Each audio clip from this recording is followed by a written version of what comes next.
Well, Kev, can you believe it's been 12 months? It's crazy, isn't it? Crazy, isn't it? Where's it gone? Unbelievable. Times fly when you're having fun. Well, it's been a lot of fun though, hasn't it? Yeah, it has been, yeah. Right, I know you got some questions for me. Got some for you as well. Okay. What surprised you most over the last year? Oh, surprised me the most. I think the thing what's probably surprised me the most is how well it's all gone. I believe that we will be really, you know, in such a good spot, but being where we are now, I don't think I could have envisaged it so quick, so soon. So that's been the biggest surprise. I knew we'd be better as a whole club, and it would be better on the field, and it would be better positioned than what we was when we first walked in. But to be where we are, I think that's been a big surprise. The But speed in which it's happened. the speed in which it's happened, yeah. You had no doubt you'd get up there. No. It's just how quick it is. And I think we all had a plan, didn't we, when we talk, when it was probably this time last year, probably around this time now we're doing it. That we were all sitting there saying, yeah, we can stay up. Then next year it's about maintaining it, consolidating, all that type of stuff, getting the right people in the right places, all that type of stuff, and then you know, the year after really having a go of trying to make playoffs and you know, talk about promotion. So to be where we are and have a fantastic opportunity to go forward now and be within a shout of doing that in this, you know, but what's going to be our second year. Yeah. I think it's an unbelievable achievement from us both, as well as everyone, you know, who falls underneath us and then around us. You happy with that? That doesn't really surprise me now, looking back on it.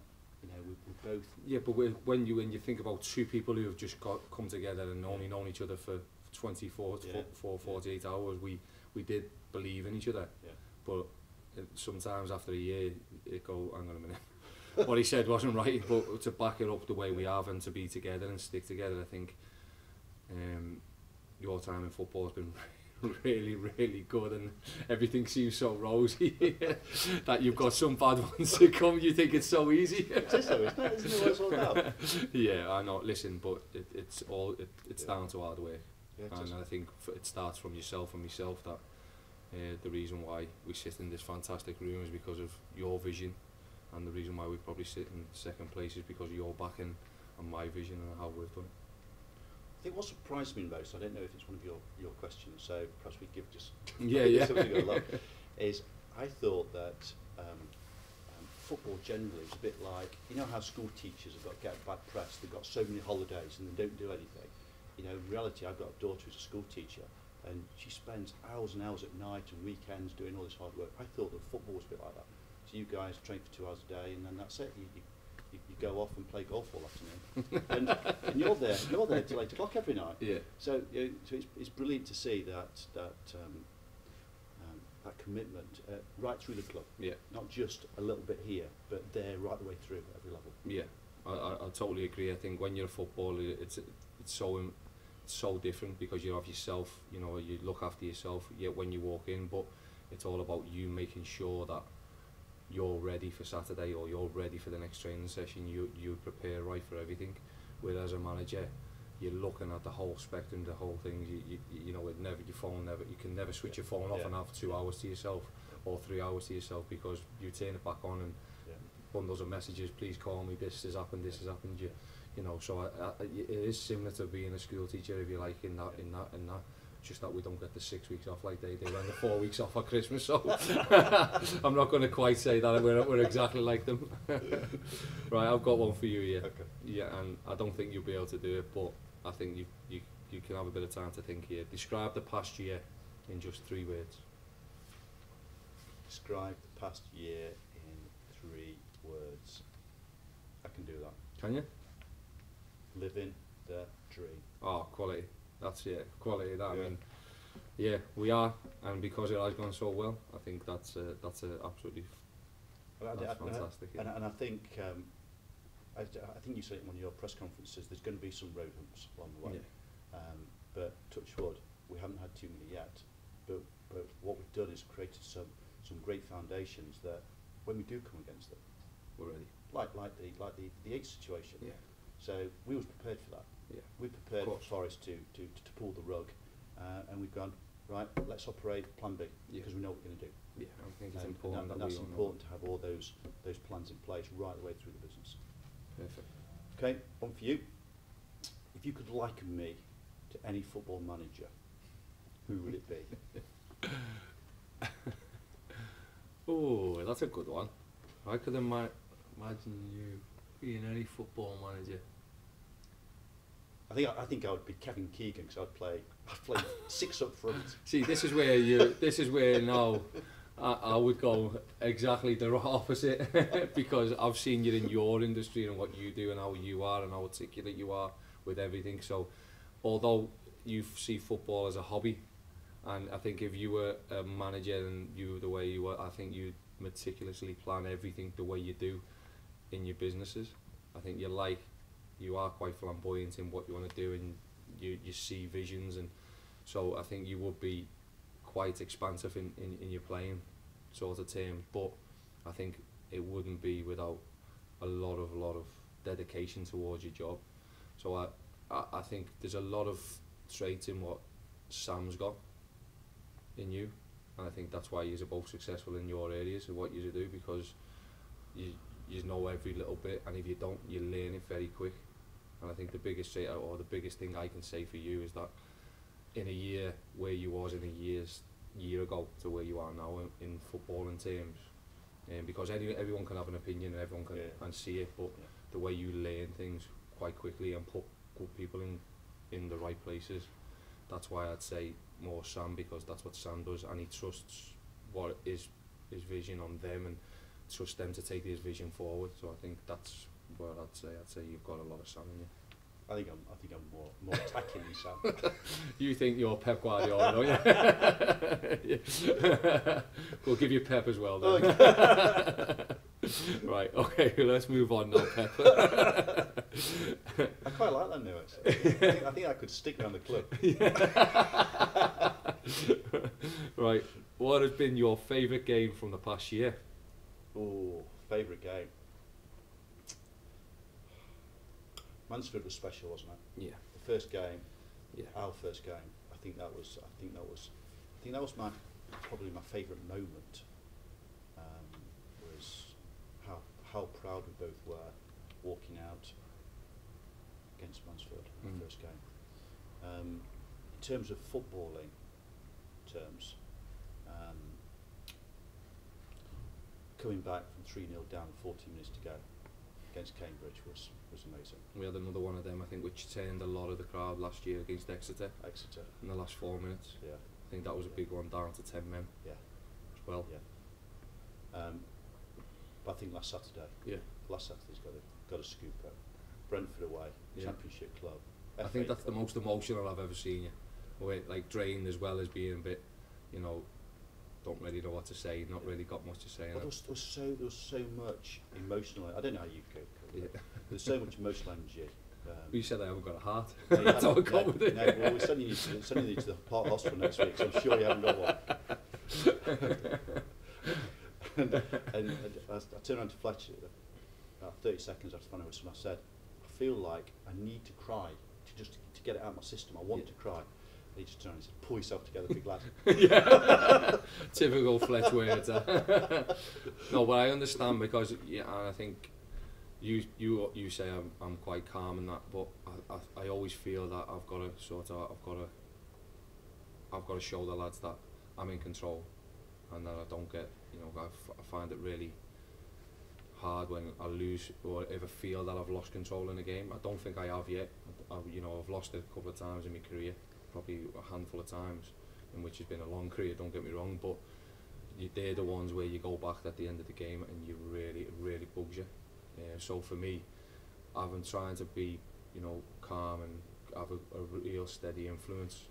Hopefully try and sort of transpires then onto the field to help the lads, to help the crowd. I feel that I have a duty to sort of stay in control, to help everyone around me, to make sure that we're in control, we know exactly what we're doing and how we want to move forward. So that's why I think I've learned is helps me, is that I feel that if I do that, it helps people around me then to feel that I'm more in control, which I feel that I totally am.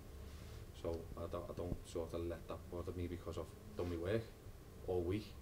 I've given them the opportunity. I've got one speech to make. I can help them on the sideline, so that's why sometimes I do probably lose a bit of it. But I feel that for me, that's why it helps. Just to profile our games, I'm sure we have probably scored as many goals in the last 2 or 3 minutes of injury time as anybody in order to either get a point or get 3 points. And you see mainly the Premiership managers, Premier League managers, running down the touchline, sliding on their knees with their hands in the air. Have you never been tempted to just let it all go? Yeah, I think if you look at some of my celebrations last year, certainly when we come in, and even now, but you know, I just... It's still quite contained. Yeah, but I think... I'd be down the corner flag. I'd be waiting for the corner flag. But there's still that elation when you do, you know, there's still that joy, that moment when we score and it goes in the back of the net, and then, but what I'm trying to sort of put across is that, yeah, we've done it, let's all enjoy it in, you know, at the end of the game when we've put it in, what's the next thing, what should I be doing now, should I be helping, can I help them, you know, and that's how I see it. So we score a goal, yeah, enjoy it, let's not over indulge on it, let's make sure that we're ready now. So it's, we've just got back from 2-0 down to 2-1, we need to get the ball back together, give them some signals which we work on, or stuff, or you know, things which the lads all understand, so that we can do it and try and get the 2-2, and I think that's what will probably help. Well, that's your great experience through you've been in the Premier League, that you know that you're at your weakest when you just scored. The most vulnerable, when the ball's out of play and when the ball's in the back of the net, you're at your most vulnerable, because you can't, no matter what, there's one thing you cannot train to do, and that's to put the ball in the back of the net and then go away and start celebrating and then change it because of the elation or the type of game it is, or where you are at that moment in the game. So I feel like, you know, I've got a duty to make sure that we try and switch the lads back on as quickly as possible. And that must be the worst feeling, when you've just scored and then the opponents go down the other end and put it in your net, and you're like, the highs. Why have we just done that? Right, another question. I've got, it's my one, isn't it? I think it is, Oh no, actually it was because it was the game. It's your one, sorry. If you could change one thing I've done over the year, what would it be? Can we change like the whole thing and take you off Twitter? You knew what was coming, didn't you? If we could change anything about the boss, it would take him off Twitter. That's the only thing, I think. I just cringe when someone goes in and says, have you seen what Alan's put on Twitter? And I think, oh no, what's going on here?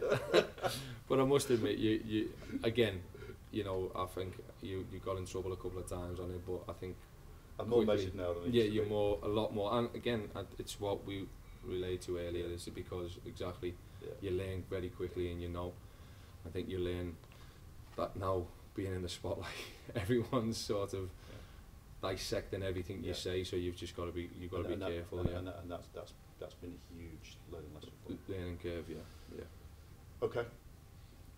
What's been your biggest challenge over the year? I think probably that.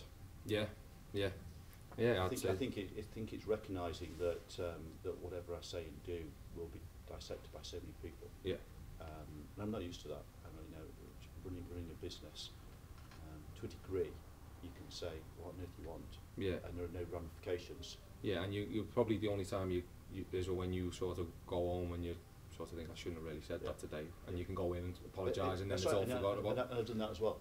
Lots of times. You know, maybe I'm a bit hard yesterday. You know, let me try and re-explain what I meant. And are you okay with that? And I'm really sorry if I upset you. And all of a sudden it's gone. It's gone. It's done. It's finished. You can't do that. No. Well, I can, because I'm not on social media, so I can have to go. I can have a pop at the lads and then think that when I go home, I shouldn't have been too harsh. But no, actually, no, I'm right. And then I convince myself I'm still right. So that's why you have an assistant. That's why I have Tomo, and that's why I have Norm, because then they go, Gaffer, okay, relax a bit now. But thankfully, I've only had to go off me, lose me head, I think once in a whole year, which is a great testament to the lads. Absolutely. Okay, your question? No, it's yours. It's yours. Okay. What would you cook for me as our anniversary dinner? I'd take you down to Nottinghamshire and I'd let you moan, because you are the biggest moaner of our food I've ever sat in a restaurant with, and I can't believe every time they come out, they're like, I can see the waiter, they're going, I am going to get told off here. So I'll take you down to Nottinghamshire where you can get whatever you want, and I would pay for it gladly. But then I think you would then say, I'm not having that, you're not paying for that, because that was a disgrace. But I must admit, the food down there is absolutely wonderful. Every time I've been down there, it's just, I think the only moaner in there is you. But yeah, I think you are the pickiest eater I've ever sat in. I need to sort that out. Right, next question. What would you say has changed most about you since you took over? Most about me? What's changed most about me? I think it's the realisation that football and Notts County in our instance means so much to so many people. Somebody put on Twitter this week, I didn't think I could love Notts County any more than I actually do. Yeah. In fact, I can. Something like that. Yeah. And it was just basically saying, you know, I love Notts County so much, but I love them even more now. Yeah, yeah. So the realisation, I think, that you can have such an impact on people's lives. Yeah. And I'm not used to that. Yeah. You know, I'm used to people going to work to do a job. Maybe as a hobby at the Nottinghamshire Golf Club. But with football, it's in people's hearts, in their lives, and it's what they live and breathe. Yeah. And sometimes I think we're in this bubble, and we don't realise we're in this bubble, and we don't recognise that outside of this bubble are people who are so ingrained with Notts County. The decisions we make have such a massive impact on them too. On them, yeah. And what would you now you're in it. Now you're in the bubble as you just used. How would you say it was like being out? Did you so you were out the bubble, so you were in the world of football now. Yeah. So how tough have you found it being inside it when you've never been in it? You know the changeover, because I found the first few weeks really tough. But I think once I was in it, I was fine. But what I like to do now is actually step outside the bubble. And the way in which I do that is like the event on Monday night when we did the FA Cup draw. Yeah. And we invite all the fans in, because what that does, it actually really grounds me, and it puts me amongst the people and the fans, and listen to what they say and listen to their heartbeat. Yeah. And I then feed off that, and it gives me energy, and gives me passion, and then that sort of like charging me, putting me into the main. Charging the battery. Yeah. It's interesting because obviously I've been inside the footballing world since I was 16, 17, so you know, you sort of become under the illusion that I understand it, I see it, you know, I know what it's like when I get letters in and people thanking you for doing such a great job, or you've been a fantastic servant to our club, all that type of stuff. And like they just say, I will never forget, and you know what you've done, them goals I'll never and sometimes like I can't believe when they say, you know, they'll pick a specific moment what's happened in my career, and I think, how does this fella remember this, you know? But it's those moments that ground you, isn't it? Yeah, they're the ones what spur you on to be better and do as much as you can. And I feel, you know, sometimes because of the world of social media, they're the bits which are forgotten. Because people can write it on the social media, whereas now someone just coming up and shaking your hand saying thank you very much for doing so well for our club. You don't know how much that means. It's unbelievable, isn't it? How much it sort of runs through your body. Right. Yeah. How have you adapted to being a full-time manager? I'm not full-time, I'm part-time. I'm a player as well. Just don't. I've only put 2 stone on. I can still get that off and play. No, I love it. I love it. We haven't actually seen that number 44 shirt, though, have we? There's not one printed. Sander Kitman's one printed because he said he hasn't got enough shirts. And there's no point.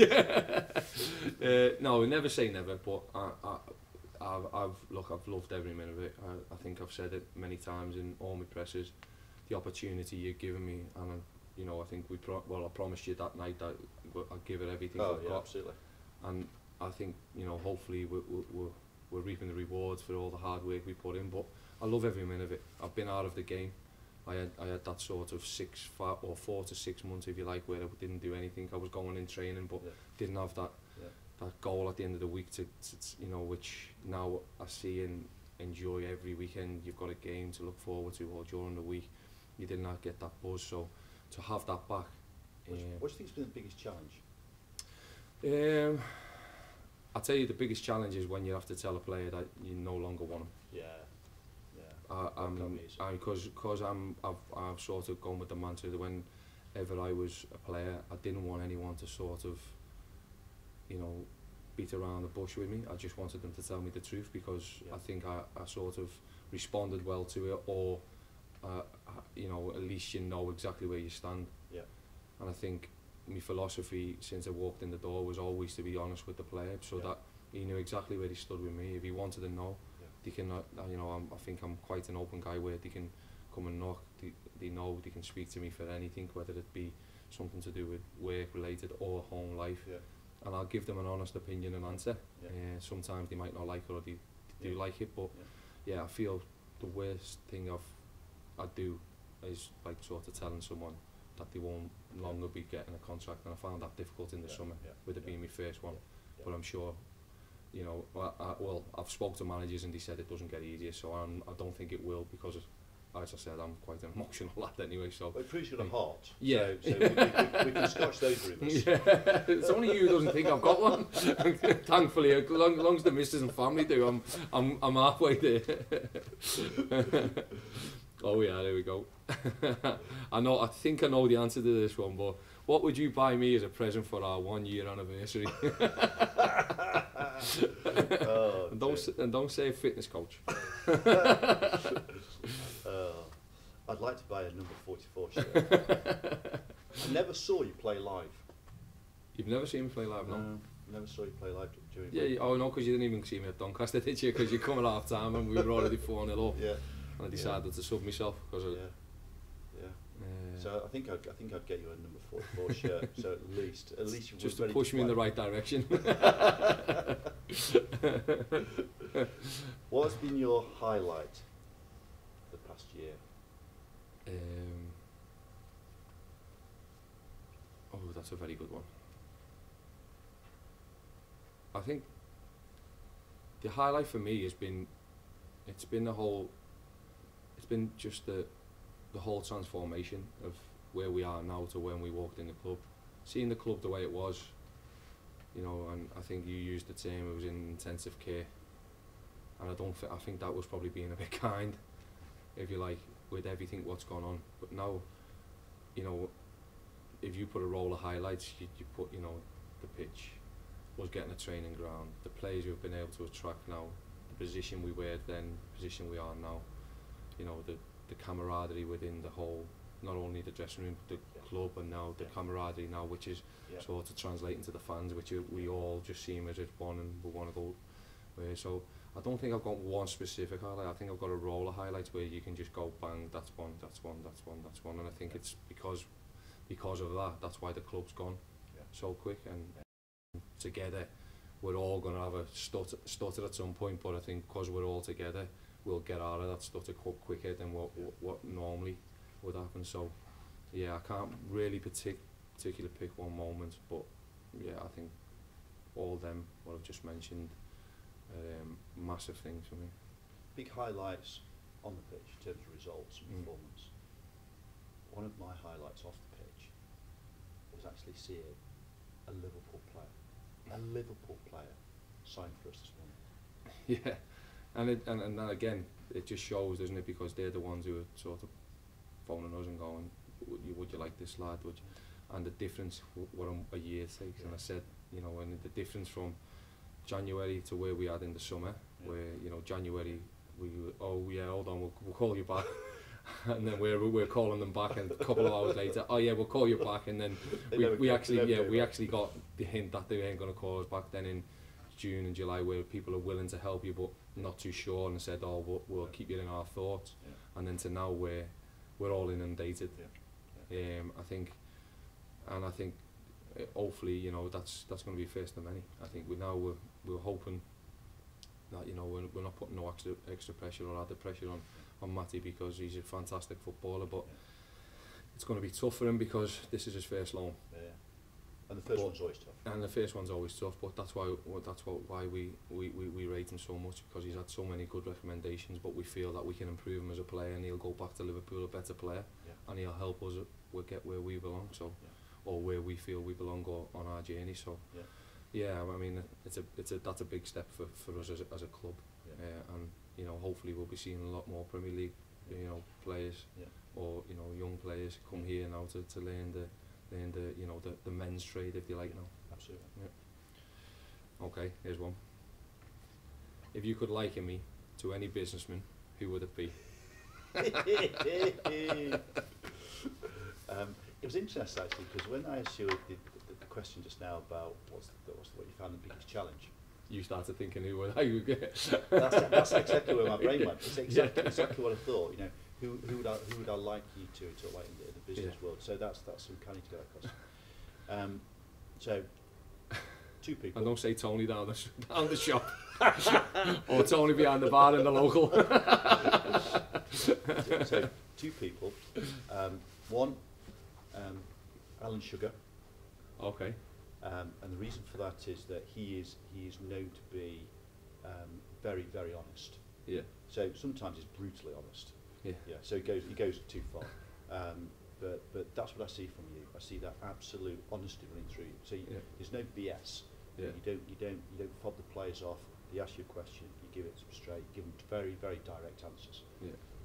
So you like to operate really with great authenticity. Everything is it has to be right, has to be true, and that's what Sugar does. Yeah. The other person I like you to is Branson, and the reason for that Wish is there was a pound behind, but any of them. is that with Branson, it's all about his team.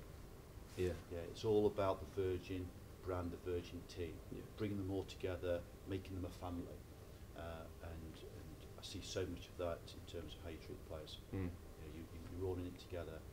You've fostered that camaraderie, and you knew that was a challenge when you came in, and that's something you had to. Yeah, and I think because I'd experienced it a couple of times in my career with obviously being a captain, I always I always run the dressing room. Sam always gave me that sort of ownership and leadership. Just go, that's your dressing room. You sort it. Yeah. Any problems, then if I have to come in, that's when the problems really start. But you can deal with it. So I think I knew when I come in that I could, if you can sort of, you sort of find your characters, you sort of find the lads who are going to be quiet, you know, and you know, with me it was sometimes because different nationalities, different environments where they've come from, people from Africa, people from Asia, people from European, some can't speak English, some can't, so to bring them all together, it was always something which I always tried to do and try to mix. So I thought it's quite easy because you know, we've got lots of English speaking lads.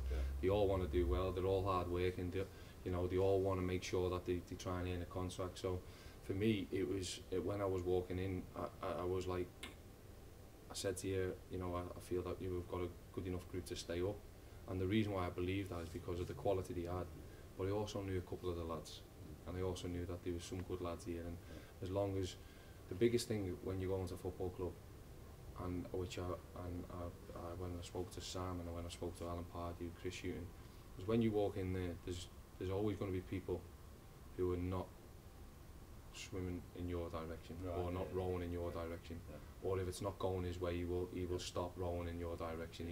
And what he'll try and do is try and get his mate to come with you, come with him. So then once two goes three, maybe come 4. So and you lose the dressing room. And then you don't necessarily lose the dressing room, but when it's not going right, they're the ones who become the biggest in the dressing room. Yeah. So even if there's 4 and there's 24-man squad, they're the ones who will become the bigger voice in the dressing room. Yeah. So what I always try and do now is to make sure that them 4 never ever get from being 1. Yeah. So that's the biggest challenge for me, and I think when we come in, having your backing when we sort of got rid of 4 or 5, 6, you know, we weren't necessarily bad eggs or bad lads, but just people have thought that if we got rid of them, what it does then do, it shakes everybody else up in the dressing room, and I think that's the most important, because then they realise, we've got to now you know, we've got to now get our heads down, work hard, because if we don't, we could be the next one out the door. So it's always having that, and I think the bond what I've got with you and knowing that the backing we both receive and we both sing off the same hymn sheet helps an awful lot with that. Helps an awful lot with that. So I'm happy with Alan Sugar and and Branson. And please get me a quid behind them and we'll be all right. So Kevin Nolan, here's the next 12 months. All the best, boss. Thank you.